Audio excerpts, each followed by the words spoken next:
Hi guys! Welcome to my YouTube channel. Kaya samahan niyo po akong gumawa ng unan.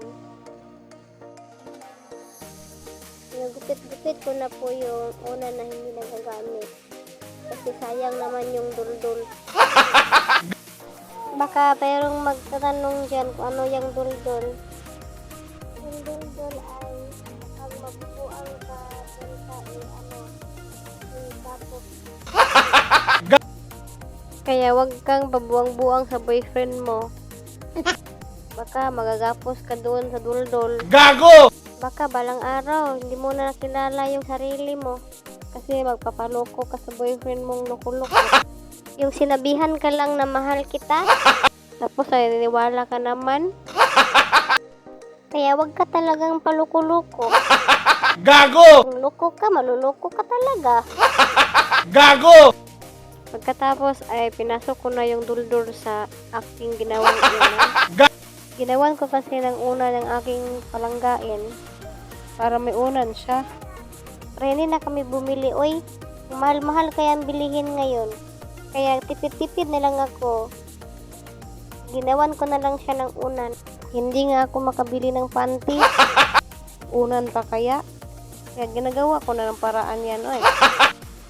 Paggastos-gastos ka lang dyan, tapos ang laman naman ng unan, duldul lang. Nakikita lang sa sa bukid-bukid. Gago! Sa ginagawan ko na ng paraan. Hindi na tayo mag-arte-arte, oy. Hindi naman tayo kagandahan, mag-arte-arte pa. Wala naman akong magawa, upo-upo lang naman ako sa bahay. Isang araw, upo ng upo, sakit naman yung sampot. Sakit yung sampot ko, upo ng upo. Tingin ko, may kubal na pala. Sige, upo ka pa ng upo. Binusok ko na yung aking ginagawang unan na gano'n. Mahihiya naman tayo, luyat ng luyat. Luyat pa si mong gugma. Gugma nga, perting gubaa. Ingon pa nila, may pa sa bago. Kung magkadugay na, iyak ka ng iyak. Kasi nagmamahal ka na. Wa ka, nahiya. Yung kayo pa, tirik na yung mata. Akala nila dubok na. Yun pala, nasarapan ka na. Kaya wag ka nang niyahiya.